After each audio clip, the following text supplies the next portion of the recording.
안녕하세요, 여러분.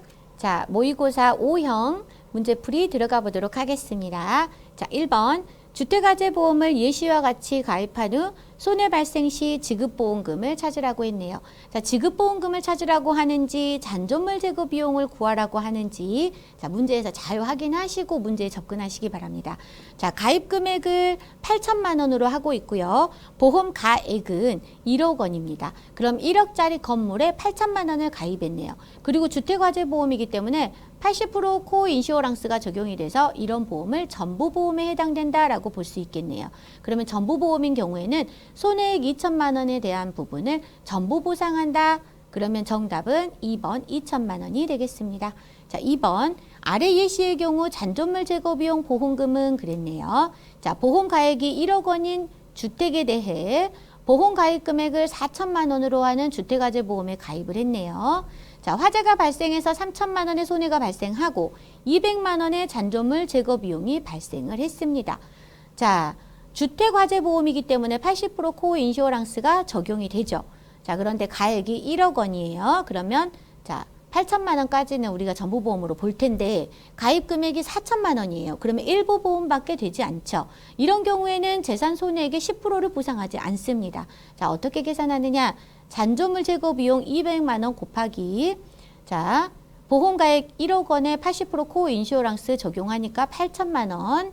8천만 원분의 가입 금액 4천만 원을 계산하면 얼마가 나오나요? 네, 잔존물 제거 비용으로는 100만 원이 나오게 됩니다. 그래서 잔존물 제거 비용 얼마를 지급한다? 네, 100만 원을 지급한다.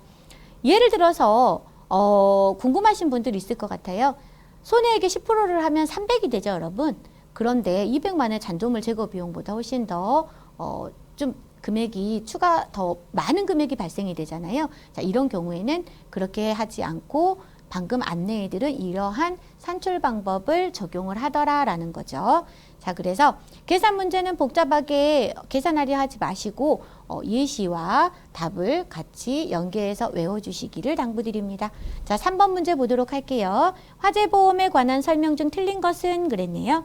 1번 화재 손해가 생긴 경우 보험 계약자는 보험회사가 손해조사를 위해 요구하는 서류를 제출을 해야 합니다.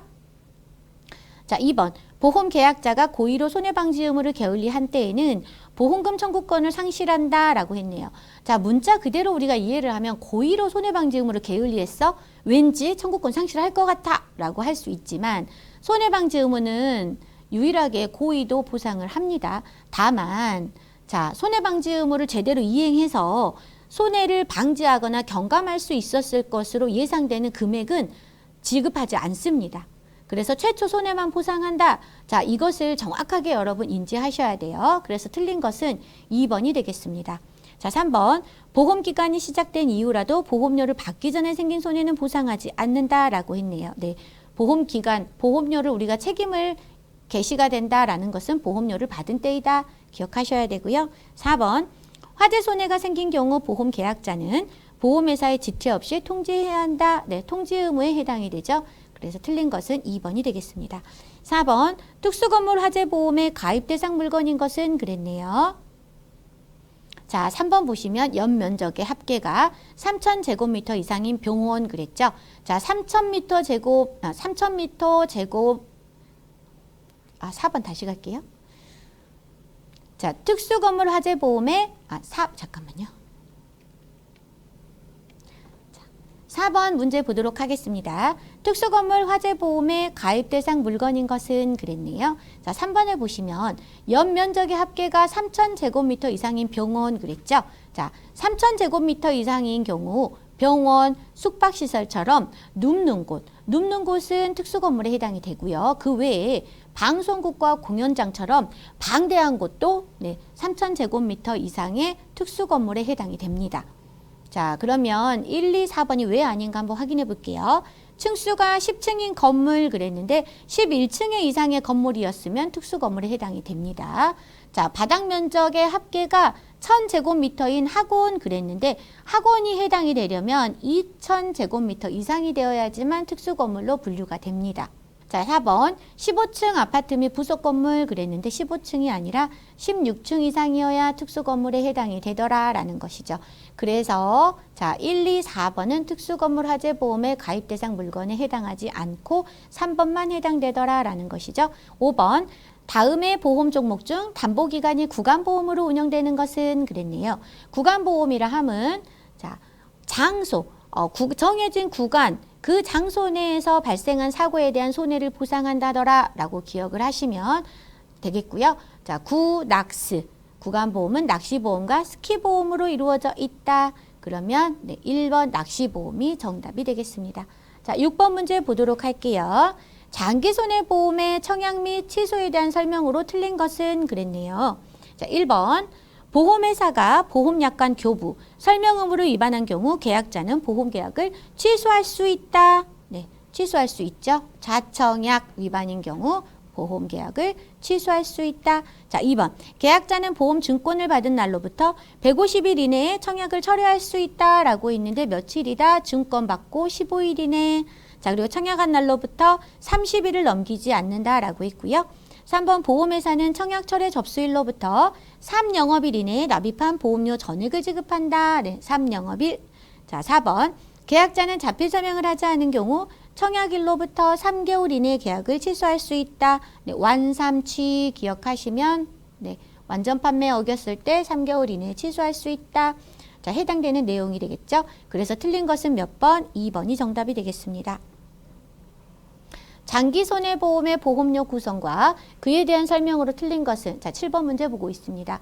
1번 장기손해보험의 보험료는 순보험료와 부가보험료로 구성된다라고 했는데 네, 보순부 또는 영순부로 외워주시면 되고요. 네, 그래서 1번은 맞다. 보험료는 순보험료와 부가보험료로 구성된다.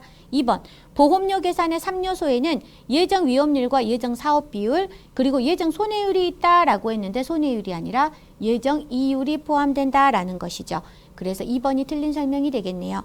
3번 장기손해보험의 부가보험료는 신계약비, 유지비, 수금비로 구성된다. 네, 부신유수 외워주시라고 말씀드렸습니다. 4번 장기손해보험의 순보험료는 위험보험료와 저축보험료로 구성된다라고 했죠. 그래서 순, 위, 저, 위험보험료와 저축보험료 구성 네, 맞습니다. 틀린 것은 2번, 정답은 2번이 되겠습니다. 8번 장기화재보험에서 주택물건으로 분류가 되는 것은 그랬네요. 자, 3번을 보시면 주택으로 사용되는 피아노 교습소 네, 주택으로 사용되는 피아노 교습소는 주택물건에 해당이 됩니다. 그리고 또 하나 조산원이라는 것이 문제에 나와요. 조산원도 여러분 주택물건에 해당된다 기억하시고요. 오피스텔은 일반 물건에 해당됩니다. 그리고 공장 내 기숙사와 작업장 구내에 있는 건물은 공장 물건에 해당이 됩니다. 자, 주택물건은 주택, 오피스텔, 주택 또는 연립주택, 단독주택, 그리고 조산원과 피아노 교습소가 해당이 되고요. 그러면 공장 물건 구분하는 법도 알려드릴게요. 소소 작업 공장 이렇게 글자 끝에 소소 작업 공장이 들어갔다라고 하면 공장 물건으로 보시면 되고 나머지 주택도 아니고 공장도 아니다 그러면 일반 물건이다 라고 기억하시면 좋을 것 같습니다. 뭐 소소 작업이라고 하니까 좀 헷갈리시나요? 네, 작업소, 뭐 광업소 이런 경우에 소가 들어가잖아요. 그런 경우에 공장 물건이다. 그 다음에 채취 작업이 된다. 그러면 작업이 들어갔죠. 그래서 소소 작업 또는 공장 내 기숙사 공장이라는 글자가 들어갔잖아요. 이런 경우에 공장 물건이다. 자, 주택 물건과 공장 물건 이제 구분하실 수 있으실 거예요. 자, 정답은 3번. 9번 문제 보도록 하겠습니다. 장기손해보험의 자동보건제도가 적용되는 경우를 가장 바르게 설명한 것은 그랬네요. 자동보건제도라 함은 80% 보험 가입 금액의 80% 미만 사고 시 보험 계약의 효력에는 전혀 영향이 없이 그대로 자동 복원돼서 유지되더라. 그것이 자동 복원 제도이더라를 기억을 하시고요. 가장 바르게 설명한 것은 네, 3번에 있네요. 보험 가입 금액의 80% 미만 사고 시에는 보험 계약이 변동되지 않고 그대로 유지되더라. 자, 그래서 3번 자동 복원 제도의 조건 기억해 주시기 바랍니다. 자, 10번 보도록 하겠습니다. 세제 적격 요건을 갖추기 위한 연금저축보험의 가입 기간으로 올바른 것은 그랬네요. 가입 대상, 성별, 연령 제한 없음, 그리고 1,800만 원 납입 한도. 자, 5년 불입, 55세 이후 수령, 그리고 5년 이상 수령 이렇게 외워달라고 말씀드렸죠. 자, 조건에 해당되는 것은 5년 이상, 가입 기간은 5년 이상이어야 된다. 정답은 2번이 되겠습니다. 11번 연금저축보험 가입 후 연금 수령 시 연금소득세율 중 올바른 것은 그랬네요. 자, 이거 같은 경우에는 70세 이전은 5%, 80세 이전은 4%, 80세 이후는 3% 이렇게 세 가지로 외워두셔야 되는데요. 자, 그래서 2번 70세 이전 수령하는 경우 5%이더라. 지방소득세는 제외되고요. 최근에 문제가 많이 나오는 추세는 75세가 몇 프로이냐라고 나오는데 70세는 지나고 80세 이하잖아요. 80세 이전이잖아요. 그래서 몇 프로가 적용되더라? 4.0%가 적용이 되더라라는 거죠. 자, 12번 보도록 하겠습니다. 퇴직연금 제도의 도입 취지에 해당하지 않는 것은 그랬네요. 자, 근로자의 퇴직금 수급권을 보호하자. 퇴직금을 보호하기 위해서 퇴직연금 제도가 마련되었다. 퇴직 일시금의 생활자금화 방지. 예전에 퇴직금 받아서 치킨집 해가지고 한순간에 우리가 조금 어려워지는 경우를 많이 봤었잖아요. 그래서 이런 경우를 위해서 퇴직연금 제도를 도입했더라. 4번 근로자의 노후생활 소득재원을 마련을 해야겠더라. 그래서 우리가 1번, 2번, 4번은 퇴직연금 제도의 도입 취지에 해당을 하지만 3번 국민연금기금 고발 대비해서 우리가 퇴직연금을 든다라는 것은 관계가 없는 내용이다라고 할 수 있는 거죠.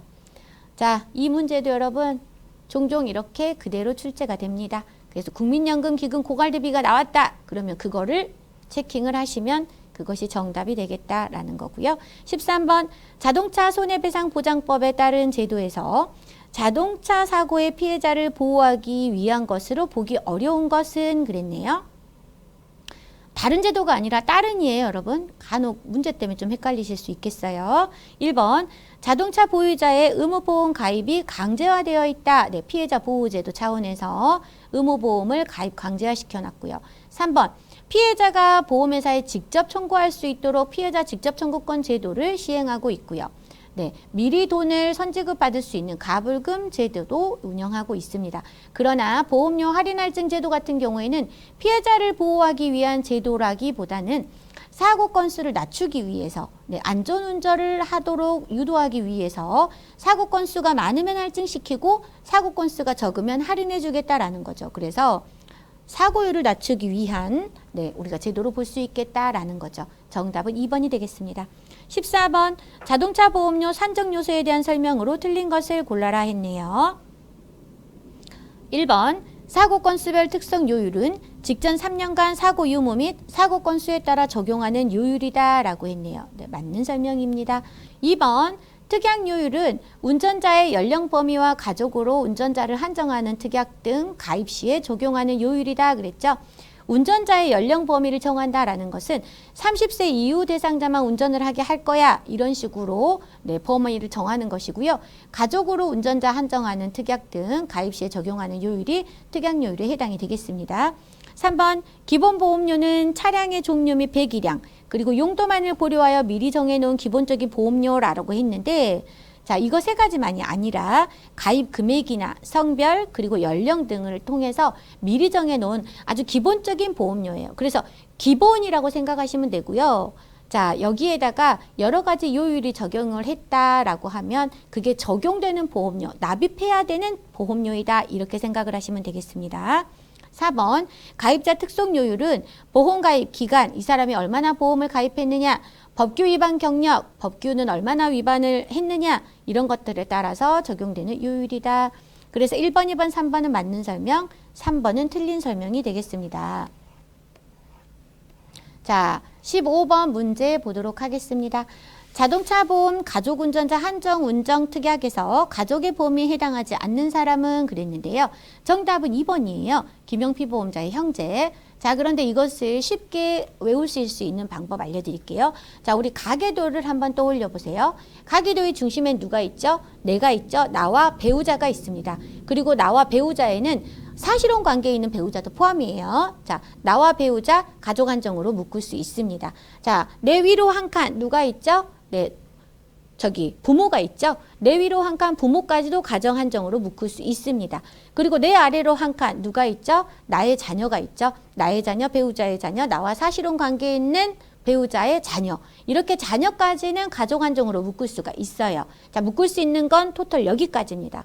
그런데 내 위로 두 칸을 가보자고요. 자, 부모 위에 누가 계시죠? 조부모가 계시죠? 나와 배우자 또는 사실혼 관계에 있는 배우자의 조부모 가족 한정으로 묶을 수 없습니다. 아래로 두 칸 내려가시면 내 손자 손녀들이 있죠? 자, 아래로 두 칸 손자 손녀도 가족 한정으로 묶을 수 없어요. 자, 그리고 옆으로 보겠습니다. 내 옆에 누가 있죠? 형제 자매가 있죠? 나 포함, 배우자 포함, 사실혼 관계 배우자 포함해서 형제 자매는 가족 한정으로 묶을 수가 없습니다. 자, 위로 한 칸, 아래로 한 칸 묶을 수 있다. 그러나 위로 두 칸, 아래로 두 칸, 옆으로는 묶을 수 없다더라. 기억하시면 이 문제는 나오면 100% 맞으실 수 있다라고 장담할 수 있습니다. 정답은 2번이고요. 16번 보도록 하겠습니다. 자동차 보험 자기 신체 사고 담보에 대한 설명으로 틀린 것은 그랬네요. 1번 부상보험금은 상해 등급별 보험가입 금액에 해당하는 금액을 지급한다라고 했는데 보험가입 금액을 한도로 보상한다라고 해야지 맞습니다. 한도로. 그래서 1번 지문이 틀렸다. 정답은 1번이다. 2번 피보험자가 안전벨트를 착용하지 않은 경우에 보험금을 공제하지 아니한다. 네, 그렇습니다. 안전벨트 착용 유무와 상관이 없다더라. 3번 피보험자가 피보험 자동차를 소유, 사용, 관리하는 동안에 생긴 피보험 자동차의 사고로 인하여 사망하거나 다쳤을 때 그로 인한 손해를 보상한다. 네, 운행자인 경우에 네, 그로 인한 손해를 보상할 수 있다라는 거죠. 자, 4번 태풍, 홍수, 해일 등 자연재해에 의한 사고도 보상한다. 네, 그렇습니다. 그래서 자기 신체 사고 담보에서는 네, 보험 가입 금액을 한도로 보상한다. 이렇게 해야지 맞는 지문이 되겠네요. 1번이 정답이 되겠습니다. 17번 다음 중 11대 중과실 사고가 아닌 것은 그랬네요. 자, 3번 제한속도를 시속 10km 이상 초과한 사고는 네, 중과실 사고에 해당하지 않습니다. 그럼 중과실에 해당되려면 몇 킬로미터죠? 네, 20km 초과한 사고는 중과실 사고에 해당이 되더라. 그래서 3번이 중과실 사고에 해당하지 않는 것이고요. 1번 혈중 알코올 농도 0.05% 이상 운전중 사고는 중과실 사고에 해당되고요. 어린이 보호구역 안전운전 의무 위반 사고도 중과실에 해당되고 4번 중앙선 침범 유턴 사고다. 중과실에 해당이 됩니다. 자, 그래서 정답은 3번이 되겠고요. 자, 18번 보도록 하겠습니다. 지금부터는 공통 문제, 네, 효자 문제 풀어보도록 할게요. 보험계약 단계별 설명 의무에 대한 설명으로 맞는 것은 그랬네요. 1번 단계별 설명 의무를 위반한 경우에는 1천만 원 이하의 과태료를 부과할 수 있다라고 했는데 단계별 설명 의무를 위반한 경우에도 과태료는 부과되지 않는다. 2번 일반 보험 계약자가 설명을 거부하는 경우에는 계약 체결 단계는 설명하지 않아도 된다. 기억하셔야 됩니다. 체결 단계는 생략이 가능하다. 3번 보험계약 체결 단계에서 주계약 보험료 보험계약 승낙 절차 등을 설명해야 된다라고 했는데 주계약 보험료는 체결 단계가 아니라 체결 권유 단계에서 해야 하더라라는 것이죠. 4번 계약 체결 권유 단계에서 설명 내용 확인 방법은 서명, 날인만 허용한다 그랬는데 녹취 등의 방법도 가능합니다. 그래서 맞는 것은 2번 지문이 되겠네요. 자, 19번 보도록 하겠습니다. 장애인 보험가입 차별금지와 관련하여 틀린 설명은 1번 정당한 사유 없이 장애인의 보험계약 청약을 거절하면 장애인 차별금지법에 따라 3년 이하의 징역 또는 3천만 원 이하의 벌금에 처한다. 네, 장3벌 외우라고 말씀드렸죠? 맞는 지문이고요. 2번 15세 미만자, 심신상실자, 심신박약자에 해당하는 장애인의 사망을 보험사고로 하는 보험계약은 가입이 제한될 수 있다. 네, 맞는 설명이네요. 자, 3번 장애인 차별금지법에서 금지하는 차별행위에 대해 국가인권위원회에서 시정공고를 할 수 있다. 네, 시정공고는 국가인권위원회고요. 시정명령은 법무부 장관입니다. 자, 4번 장애인 차별행위로 인한 시정공고 불이행 시 법무부 장관은 시정명령을 할 수 있으며 정당한 사유 없이 위반 시 3천만 원 이하의 벌금을 부과할 수 있다라고 했는데 어디가 틀렸죠, 여러분? 네, 3천만 원 이하의 과태료를 부과할 수 있더라. 자, 제가 좀 우리가 이전에 했던 유형에서 설명드린 것 같은데요. 장애인과 장기기증인 그리고 그들의 대리인이 신고를 통해서 적발이 된 경우에는 벌금이 부과가 되지만 시정명령을 어겼다라고 하면 과태료가 발생된다. 이 차이 분명하게 이해를 하셔라 라고 말씀드렸죠. 자, 그걸 알아야지만 이 문제 푸실 수 있으셨을 것 같아요. 꼭 기억하시기 바랍니다. 신고를 해서 걸렸다. 그러면 3천만 원 이하의 벌금이다. 그러나 시정명령을 어겼다. 그러면 3천만 원 이하의 과태료이다. 기억하시고요. 정답은 4번이 되겠습니다. 자, 20번 다음 중 보험계약 경유처리에 대한 설명이 아닌 것은 경유처리 처음 나왔네요. 자, 경유처리라는 것은 유자격자와 유자격자 간에 모집 위탁을 하고 보험 수수료를 제공한 것을 우리가 경유처리라고 합니다. 자, 그것을 기억하면서 우리 한번 읽어볼까요? A보험 대리점 소속 설계사가 모집한 계약을 유자격자죠. B보험 대리점 지점장님이 모집한 것으로 처리를 했다고 하네요. 자, 이런 경우에는 경유처리에 해당이 되죠. 자, 2번 A보험 회사 소속 설계사 홍길동이 모집한 계약을 유자격자고요. 같은 회사 소속 설계사 성춘향이 모집한 것으로 처리했어요. 이 경우에도 유자격자와 유자격자이기 때문에 경유처리. A보험 대리점 소속 설계사가 모집한 계약을 B보험 대리점 소속 설계사가 모집한 거로 처리. 네, 경유처리에 해당이 됩니다. 자, 4번 A보험 대리점 소속 설계사가 회사를 옮기는 과정 중 일시적 무자격 상태라고 합니다. 일시적 무자격 상태에서 모집한 계약을 B보험 대리점 소속 설계사가 모집한 것으로 처리했다. 이것은 무자격자 모집 위탁에 해당이 되더라. 그래서 경유처리가 아닌 것은 4번이 정답이 되겠습니다. 자, 21번 수집한 개인정보가 불필요하게 되었을 때에는 해당 개인정보를 파기해야 합니다. 다음 중 파기의 방법이 잘못된 것은 그랬네요. 자, 파기 방법이 잘못된 것은 자, 파기할 때는 하나만 기억하십시오. 아무것도 남지 않아야 됩니다. 그래서 4번을 저장했다. 무조건 틀린 겁니다. 4번 보세요. 청약 서류 같은 경우에 4번을 저장 후에 파쇄 또는 소각했다라고 하죠. 그래서 4번 저장하면 절대 안 된다. 그래서 잘못된 방법은 4번이 되겠네요. 자, 1번, 2번, 3번 같은 경우에는 자, 복구가 불가능하도록 포맷했다. 그리고 삭제 전용 소프트웨어를 사용해서 파기했다. 네, 가능하고요. 자, 기록물이나 인쇄물일 경우 파쇄 또는 소각해버렸다. 서면 서류도 파쇄 또는 소각해버렸다. 네, 올바른 방법에 해당이 되겠습니다. 22번 볼게요. 보험업법상 모집을 할 수 있는 자에 해당하지 않는 경우는 그랬네요. 1번, 2번, 4번 같은 경우에는 보험 모집을 할 수 있는 자에 해당되기 때문에 설명 넘어가도록 하고요. 3번 보겠습니다. 소속 보험회사가 아닌 다른 보험회사를 위해 보험계약 체계를 중개하는 보험설계사라고 했네요. 예를 들면 저는 메리츠에 소속이 되어 있습니다. 제가 삼성화재 보험을 판다라고 하면 이런 경우에 해당되겠죠. 그런 경우에는 모집을 할 수 없다. 저는 메리츠화재 상품만 모집해야지 삼성화재 상품을 모집할 수는 없다라는 거죠. 그래서 자, 3번이 모집할 수 없는 자에 해당이 되겠죠. 자, 3번 정답. 23번 넘어가도록 하겠습니다. 다음 중 보험 설계사가 모집을 할 수 없는 경우는 그랬네요. 자, 1, 2, 3번 지문을 봤더니 여러분 교차 모집에 대한 내용들이 나와 있네요. 자, 교차 모집이 뭐냐?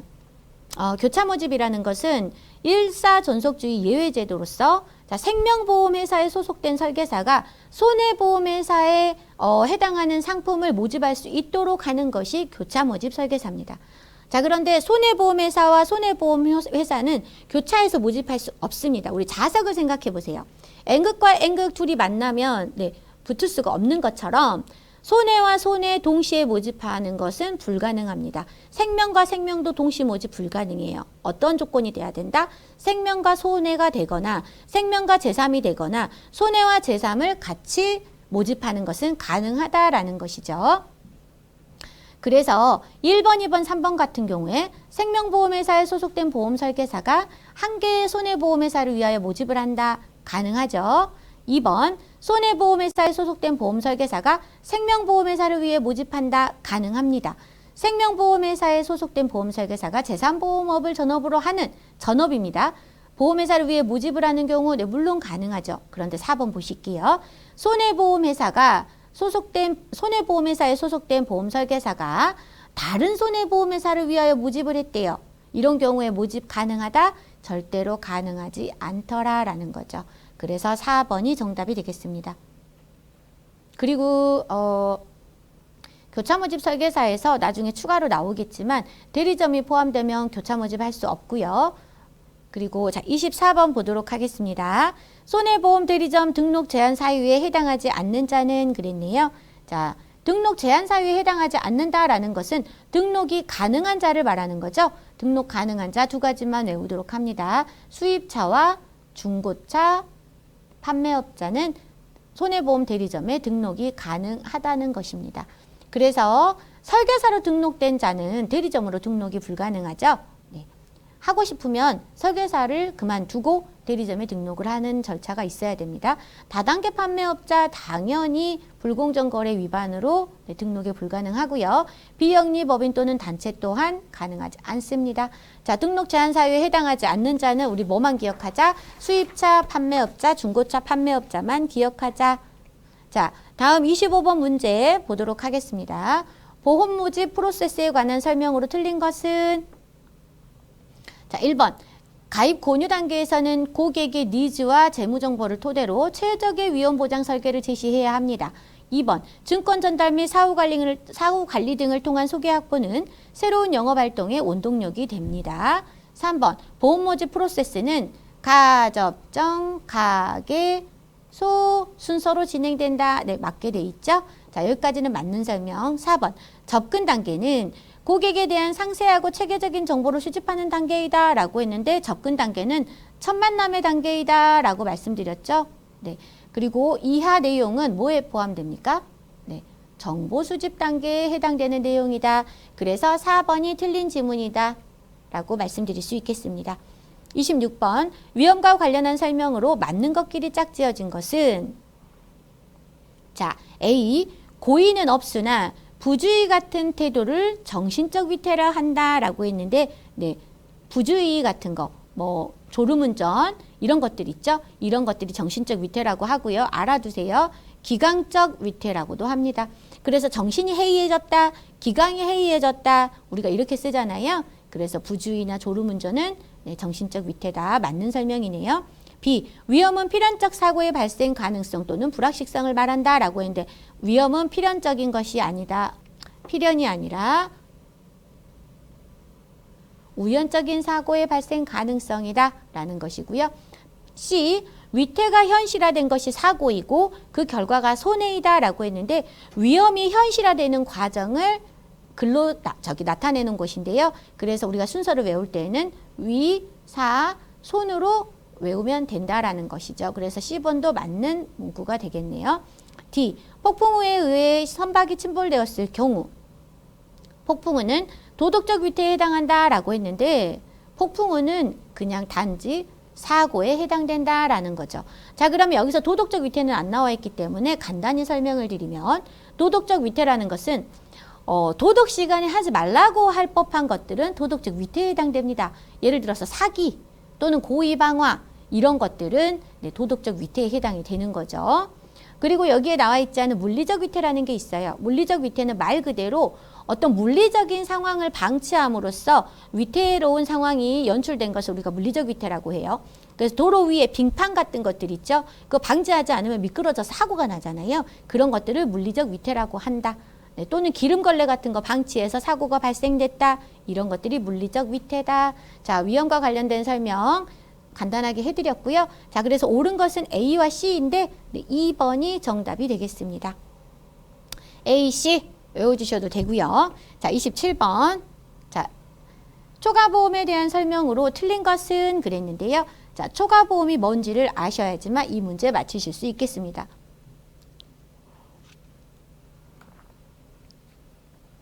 초과보험이라는 것은 자, 예를 들어 드릴게요. 1억짜리 건물에 제가 보험을 가입을 하는데 1억 2천을 가입을 하는 겁니다. 그러면 그런 경우가 초과보험이에요. 보험금이 초과됐다, 보험료가 초과됐다라는 거죠. 자, 거기에 대해서 설명 틀린 것을 찾으라고 하네요. 1번. 초과보험이 사기로 체결된 경우에는 무효이다. 네, 초과중복보험이 사기인 경우에는 무효가 됩니다. 그리고 2번. 이득금지 원칙과 관계가 있는 개념이다. 네, 맞는 설명이고요. 보험 가액을 한도로 실손 보상한다 라고 했습니다. 자, 2번 같은 경우에는 자, 1억짜리 건물을 제가 1억 2천에 가입을 했다라고 손 치더라도 손해가 전손 사고가 발생해 건물이 다 타버렸어요. 그래도 최대 어디까지 보상이 되는 거죠? 가액. 네, 1억까지만 보상이 된다라는 거죠. 그래서 보험을 넣음으로써 너는 이득을 보아서는 안 된다라는 거예요. 그게 이득금지의 원칙이고요. 보험 가액을 한도로 실손보상한다라는 것입니다. 두 가지 모두 이해가 되시죠? 그래서 틀린 것은 몇 번이다? 4번인데요. 보험 가입 금액이 보험 가액보다 적은 보험이다라고 했는데 1억짜리 건물에 자, 보험 가입 금액을 내가 8천을 했다. 이런 경우에는 초과보험이라고 하지 않는다. 뭐라고 한다? 일부 보험이라고 한다. 자, 그래서 4번이 틀린 지문이 되겠네요. 28번 보겠습니다. 보험 계약과 관련된 당사자에 대한 설명으로 틀린 것은 그랬네요. 1번. 피보험자는 손해보험에서 피보험 이익의 주체로서 보험금 청구권을 갖는 자이다 라고 했는데 자, 손해보험에서는 네, 피보험자가 보험금 청구권을 갖고요. 인보험에서는 누가 가져가죠? 네, 수익자가 보험금 청구권을 갖고 있습니다. 자, 그래서 맞는 설명이죠. 2번, 보험 수익자는 인보험에서 보험사고 발생 시 보험금 청구권을 갖는 자이다. 네, 바로 아래 설명이 나와 있었네요. 3번, 피보험자는 인보험에서 생명 또는 신체에 관하여 보험에 붙여진 자이다. 네, 맞는 설명이 되겠네요. 4번, 자, 15세 미만자 및 심신박약자는 모든 경우에 대해 사망보험의 피보험자가 될 수 없다라고 했는데, 자, 심신박약자 같은 경우에 의사 능력이 있어서 본인이 직접 계약을 체결했다 또는 동의를 했다 이런 경우에는 피보험자가 될 수 있습니다. 그래서 모든 경우에 될 수 없다라고 했기 때문에 4번이 틀린 지문이 되겠네요. 자, 3번이 조금 혼동이 오실 수 있을 것 같아요. 인보험에서 생명 또는 신체에 관하여 보험에 붙여진 자는 피보험자인데요. 자, 위에 거랑 헷갈리시면 안 돼요. 보험금을 청구하는 건 수익자가 하지만 자, 피보험자는 누구예요? 네, 신체나 생명에 관하여 보험에 붙여진 자예요. 예를 들어서 이렇게 간단히 설명해 드릴게요. 자, 제가 남편의 사망보험금을 들어놨어요. 그러면 남편이 사망했을 때 보험금을 받을 수 있기 때문에 피보험자는 누구죠? 남편이 되는 거예요. 그런데 그 사망보험금을 받아갈 수 있는 건 누군가요? 네, 수익자로 지정해 놓은 그 누군가라는 거죠. 그럼 수익자를 자녀로 해놓을 수도 있는 거고 뭐 형제자매로 해놓을 수도 있는 거죠. 자, 그래서 인보험에서는 생명 또는 신체에 관하여 보험에 붙여진 자는 피보험자라고 하지만 보험금 청구권을 갖는 자는 누구이다? 수익자라는 거죠. 자, 2번, 3번 문제 제 설명을 잘 기억하시고 푸셔야지만 틀리지 않으실 수 있어요. 자, 4번 정답이고요. 29번 들어가겠습니다. 보험 가입 금액과 보험 가액에 대한 설명 중 옳은 것을 고르라고 했네요. 자, 1번 보험 가입 금액은 보험 가액과 보험 가입 금액은 손해보험 및 인보험 모두에 존재하는 개념이다라고 했는데 가액이라는 것은 제가 계속 말씀드리지만 건물의 값 또는 물건값 이런 거잖아요. 그런데 인보험은 사람을 담보하는 보험인데 사람을 돈으로 책정할 수 있을까요? 불가능하겠죠. 그래서 인보험에는 가액은 존재하지 않습니다. 자, 2번 보험 가입 금액이 보험 가액보다 작은 경우 보험회사는 보험 가액의 비율에 따라 비례 보상한다. 지문이 길기도 하네요. 자, 혼동할 수 있는데요. 가입 금액이 가액보다 작은 경우 일부 보험에 해당되죠. 그런 경우에는 가액의 비율에 따라 비례 보상한다라고 했는데 보험을 4천밖에 안 넣는데 1억에 대한 가액에 대한 보상을 전부 지급한다? 말이 안 되죠. 얼마에 따라서 한다? 가입 금액 4천만 원의 비율에 따라서 비례 또는 실손보상하겠다라는 겁니다. 자, 이 지문 이해되시죠? 그래서 옳은 지문은 3번이 되겠습니다. 4번 초과보험이 보험계약자의 사기로 인한 경우 보험회사는 계약을 해지할 수 있다라고 했는데 자, 초과중복보험이 사기로 인한 경우는 무효될 수 있다. 정답은 3번입니다. 30번 볼게요. 보험계약의 무효에 관한 설명 중 옳은 것은 그랬네요. 1번 보험계약 당시에 보험사고가 이미 발생하였더라도 보험계약 당사자와 피보험자가 이를 알지 못하였다면 해당 보험계약은 유효하다. 자, 이렇게 뭔가 단서가 달린 경우 우리는 꼭 알고 있어야 합니다. 이미 사고는 무효예요, 원래. 계약 전에 이미 사고가 발생했다면, 그러나 알지 못하였대요. 계약할 때. 그런 경우에는 유효하다라는 것이죠. 그래서 1번이 옳은 설명이 되겠습니다. 2번, 보험 계약의 무효는 처음부터 효력이 발생하지 않는다는 점에서 계약의 취소와 다르다라고 했는데 취소가 아니라 해지와 다르다라고 해야 됩니다. 자, 3번, 보험 계약의 무효는 계약의 불성립과 동일한 의미로 사용된다라고 했는데 네, 다른 의미로 사용이 됩니다. 자, 4번, 보험 계약이 무효이더라도 보험회사가 나중에 유효한 것으로 추인하면 효력이 발생한다라고 했는데 무효라고 했으면 나중에 그것을 추인할 수 없습니다. 다시 유효한 것으로 되돌릴 수 없다라는 말이죠. 자, 정답은 1번이 되겠습니다. 31번 계속해서 볼게요. 손해보험회사가 질병을 원인으로 하는 사망을 담보하는 보험을 겸용하기 위한 요건에 해당하지 않는 것은 그랬네요. 1번, 질병을 원인으로 하는 사망을 재산보험의 특약의 형식으로 담보하는 보험일 것 그랬는데요. 네, 상해 사망은 기본계약 가능하고요. 질병 사망은 특약이어야 된다라는 조건에 부합하는 지문이 되겠습니다. 아, 정답 아닌데 여기다가 제가 체크를 해버렸네요. 2번, 보험 금액의 한도는 개인당 1억 원 이내일 것 그랬는데 질병 사망 같은 경우에는 개인당 얼마다? 2억 이내일 것. 3번, 만기 시에 지급하는 환급금이 납입보험료 합계액의 범위 내일 것. 네, 이 조건 시험에 자주 출제되고 있으니까 여러분 읽어두시기에 바라고요. 4번, 손해보험업 보험 종목 전부를 영위하는 손해보험사일 것. 네. 그래서 겸용하기 위한 요건에 해당하지 않는 것은 2번이 정답이 되겠습니다. 32번, 교통사고 입원 환자 문제를 해결하기 위한 자동차 손해배상보장법령 내용 중 틀린 것은 자, 1번, 의료기관은 교통사고 입원 환자의 외출이나 외박에 관한 사항을 기록 관리하도록 네, 의무하고 있습니다. 2번, 의료기관이 외출 외박에 대한 기록 및 관리 의무를 위반한 경우 300만 원 이하의 과태료가 부과가 됩니다. 간혹 의료기관과 환자에 모두 발생한다 또는 환자에게 과태료 부과된다 모두 틀린 설명이에요. 어디에 부과된다? 네, 의료기관에 부과가 된다라는 것이죠. 3번, 교통사고 입원 환자는 입원한 의료기관에서 외출하거나 외박하려면 의료기관의 허락을 받아야 합니다. 보험회사의 허락은 필요하지 않아요. 4번, 의료기관은 입원 중인 교통사고 환자의 상태가 호전되어 더 이상 입원 치료가 불필요한 경우라도 그 환자에게 퇴원 지시나 전원 지시를 할 수는 없다라고 했는데 퇴원 지시권, 전원 지시권이 신설되어서 지시할 수 있습니다. 그래서 환자들이 퇴원 안 하고 병원에서 버티는 거 지금은 이제 불가능하다. 왜? 의료기관에서 맞기 때문이죠. 자, 33번. 다음 어린이 교통안전에 관한 도로교통법 및 특정범죄 가중처벌 등에 관한 법률의 내용에 대해 기술한 내용 중 잘못된 것은 그랬네요. 1번, 어린이 보호구역의 교통안전시설 및 무인단속 장치 설치가 의무화돼 있죠.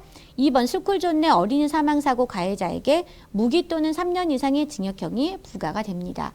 3번, 스쿨존 내 어린이 상해사고 가해자에게 1년 이상 15년 이하의 징역 또는 500만 원 이상 3천만 원 이하의 벌금형이 부과가 됩니다. 자, 4번, 어린이 보호구역에서 제한 속도는 얼마죠? 네, 요즘 초등학생도 알죠?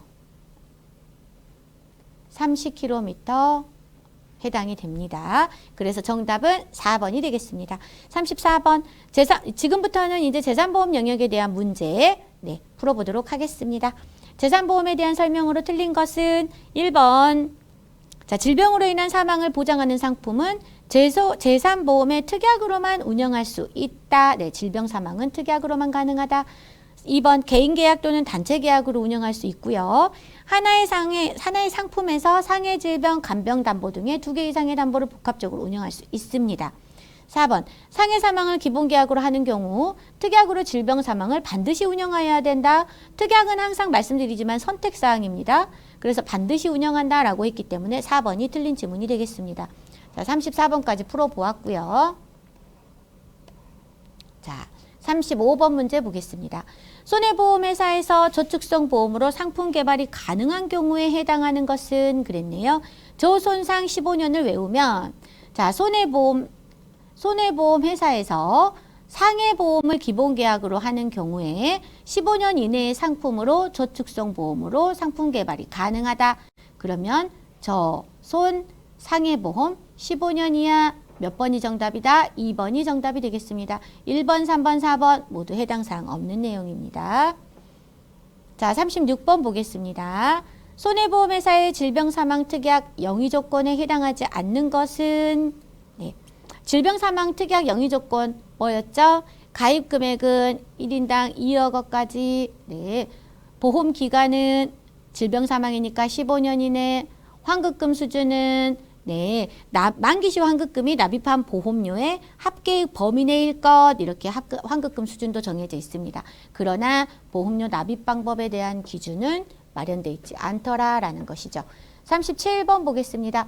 재산보험에서 실손보상으로 지급하는 것은 자, 실손보상이다. 뭘 떠올리셔라? 땡땡 의료비를 찾으셔라. 정답은 4번. 암수술로 인한 질병 입원 의료비는 실손보상된다. 그 외에 후유장애보험금, 사망보험금, 간병비는 정액보상 방식으로 지급하더라. 정답은 4번. 38번 볼게요. 재산보험의 보험금 지급 방식 중 실손보상 방식에 대한 설명으로 맞는 것은 그랬네요. 실손보상하면 실제 손해액을 보상한다. 기억하십시오. 1번. 보험사고 발생 시 실제 발생한 손해액만을 보상한다. 실손보상에 대해서 맞는 지문이 되겠습니다. 자, 2번. 사망 후유장애 담보가 대표적인 실손급부형 담보이다 라고 했는데 사망 후유장애 담보는 정액 담보에 해당되죠. 3번. 보험사고 발생 시 사전에 약정한 금액을 보험금으로 지급한다 라고 했는데 약정한 금액을 지급한다 그러면 그것 또한 정액보상 방식입니다. 뭐 암에 걸리면 진단비 3천만 원 드리겠습니다. 그러면 3천만 원, 암에 걸리면 3천만 원이 딱 나오는 거예요. 그게 정액보상입니다. 4번. 보험계약을 여러 건 체결해도 비례보상 받을 수 없다라고 했는데 여러 건 체결한 경우에는 무조건 비례보상입니다. 자, 그러면 여러 건 넣었을 때 전부 다 받을 수 있는 건 뭐죠? 정액보상 방식이에요. 그래서 틀린 것은 1번이 되겠고요. 2, 3, 4번은 맞는 설명이 되겠습니다. 39번. 상해보험의 보험사고 성립 요건으로 적절치 않은 것은 그랬네요. 우연성, 외래성, 급격성을 떠올리라고 말씀드렸습니다. 3번 지속성은 해당 사항 없는 내용이죠. 3번이 정답이 되겠습니다. 40번 볼게요. 상해보험의 보험료 산출 시 고려 요소에 해당하는 것은 상해보험료, 보험료 산출할 때 뭐가 제일 중요하다? 피보험자의 직업과 직무의 위험도 그리고 연령이 중요하더라. 그래서 4번이 정답이 되겠고요. 나머지 1, 2, 3번은 해당 사항 없는 내용이 되겠습니다. 41번. 상해보험에서 사망보험금 지급 사유에 해당하는 것은 그랬네요. 실종 선고를 받고 실종 선고를 받았어요. 그런 경우에는 법원에서 인정한 실종 기간이 끝난 경우를 우리가 사망으로 봅니다. 자, 또 재난으로 인해서 사망했어요. 그런 경우에는 가족관계 등록부에 기재된 사망 연월일을 우리가 사망의 시기로 보고 자, 사망보험금 지급 시에 실종 선고를 받았다. 그러면 법원에서 인정한 실종 기간이 끝난 경우에 지급을 해주겠다라는 것이죠. 자, 그래서 1번이 정답이고요. 나머지 전쟁으로 인한 사망 지급하지 않습니다. 보험 수익자가 고의로 피보험자를 해쳤어요. 고의, 해당되지 않습니다. 또 여기도 피보험자가 고의로 해쳤어요. 해당되지 않습니다. 고의, 전쟁, 보상하지 않아요. 42번. 상해보험의 후유장애 보험금 지급 시 고려사항에 해당하는 것은 자, 위에서도 풀어봤었죠? 아, 이거는 아니네요. 처음 보는 문제네요. 후유장애 보험금 지급 시라고 했기 때문에 후유장애는 어떠한 그 사고로 인해서 몸에 영구적으로 그 장애가 남은 걸 후유장애라고 하거든요. 그래서 이럴 때 후유장애 보험금 지급 시에는 뭘 제일 중요하게 생각하느냐? 피보험자의 신체 장애 정도를 제일 중요하게 고려한다. 이것도 문답을 그대로 외워주시면 될 것 같습니다. 자, 43번 보도록 할게요. 2021년 7월 출시한 개인실손의료보험의 보장 종목 구성으로 올바른 것은 그랬네요. 1번만 보시면 되겠어요. 자, 기본형은 상해급여와 질병급여. 상해급여, 질병급여는 기본형입니다. 간단하죠?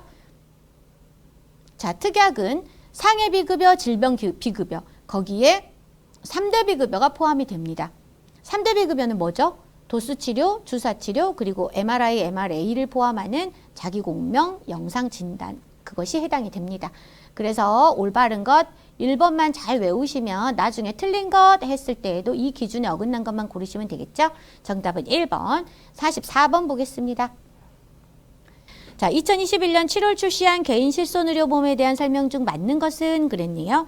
1번, 비급여 의료 이용량에 따른 차등 구조는 할인 없이 할증만 되도록 설계되어 있다라고 했는데 비급여가 이용량이 많았어요. 그러면 할증이 되고요. 비급여 의료 이용량이 적었습니다. 그러면 할인이 됩니다. 그래서 할증만 되도록 돼 있다라고 했기 때문에 틀린 지문이 되겠네요. 2번, 무사고자에 대한 할인 제도는 적용되지 않는다. 무사고자에 대한 할인 제도 적용이 된다.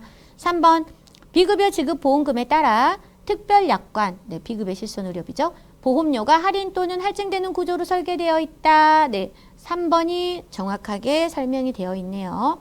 4번, 재가입 주기는 10년으로 설정되어 있다라고 했는데 재가입 주기는 일반 실손의 경우 5년으로 설정되어 있습니다. 자, 여기서 잠깐 노후 실손과 유병력자 실손은 재가입 주기 몇 년이다? 3년이다. 같이 기억해 주시고요. 정답은 3번. 45번 보겠습니다.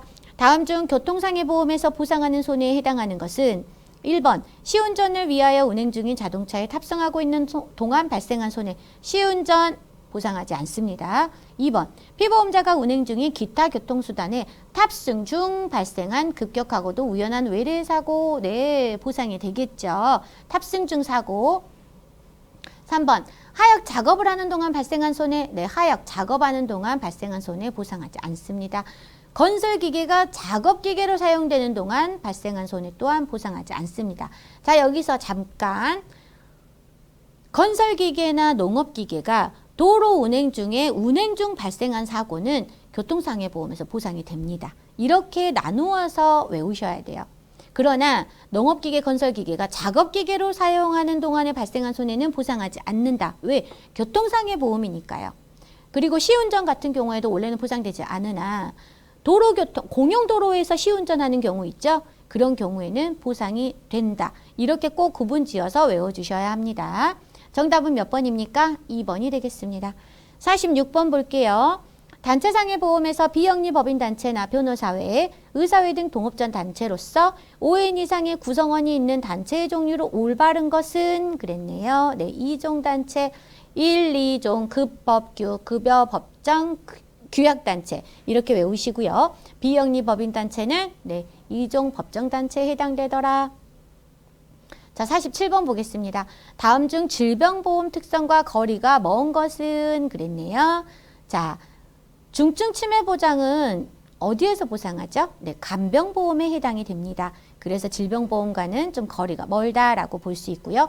대기기간 설정, 네, 암보험 같은 경우에 특정 암들은 90일간 보상을 제공하지 않는 면책기간을 두는 대기기간을 설정하죠.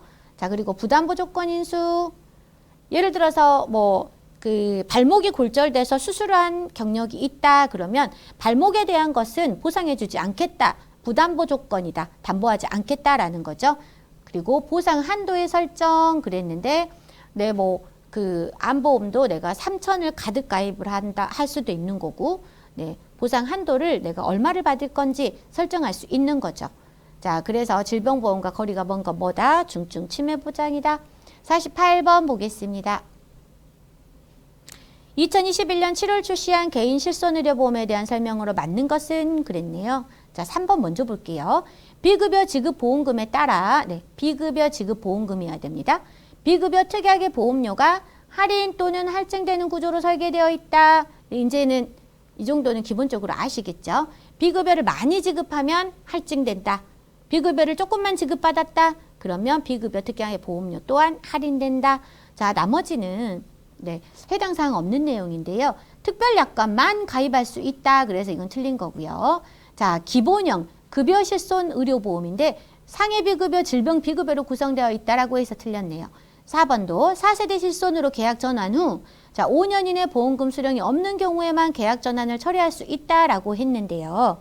사실의 실손에서 다시 이전 계약으로 돌아갈 수 있습니다. 기간이 언제? 자, 무사고로서 보험금 지급받은 그 내역이 없다면 6개월까지는 네, 철회가 가능합니다. 자, 그래서 맞는 것은 몇 번이다? 3번이 되겠습니다.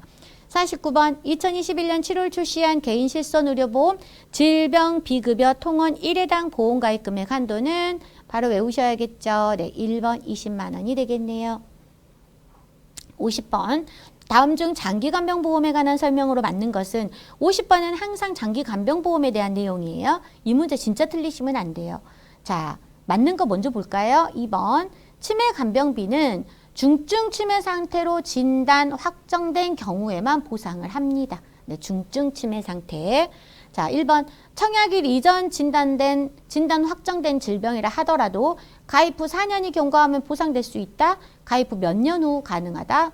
5년 후까지. 5년 동안 같은 질병으로 치료 사실이 없으면 보상받을 수 있다라는 거고요. 3번 치매 상태로 진단이 확정된 경우 간병 비용은 연금의 형태로만 받을 수 있다라고 했는데 연금으로도 받을 수 있고 일시지급형으로도 받을 수 있습니다. 4번 전쟁, 외국의 무력행사, 혁명 등으로 발생한 간병 비용도 보상받을 수 있다. 전쟁, 외국의 무력행사, 혁명 등은 보상되지 않습니다. 정답은 2번이 되겠네요. 자, 여러분 이제 5형까지 마무리를 하셨잖아요. 그래서 키워드를 정확하게 메모를 하시고 한 번 정도 충분히 복습을 하셨다라고 한다면 뒤에 이어질 6형부터 10형 그리고 24형까지는 이제 제가 자세한 설명을 안 드려도 충분히 문제를 풀어낼 수 있다. 그리고 85점 이상 기본적으로 맞으실 수 있다라고 제가 약속드릴 수 있을 것 같아요. 제가 무슨 말씀을 드리는 거죠? 네, 키워드 메모 잊지 마시라. 그리고 꼭 반복학습 진행해 주시라 부탁드리는 겁니다. 100% 네, 합격의 신앙 함께 도전해 보기로 하겠습니다. 여러분 감사합니다.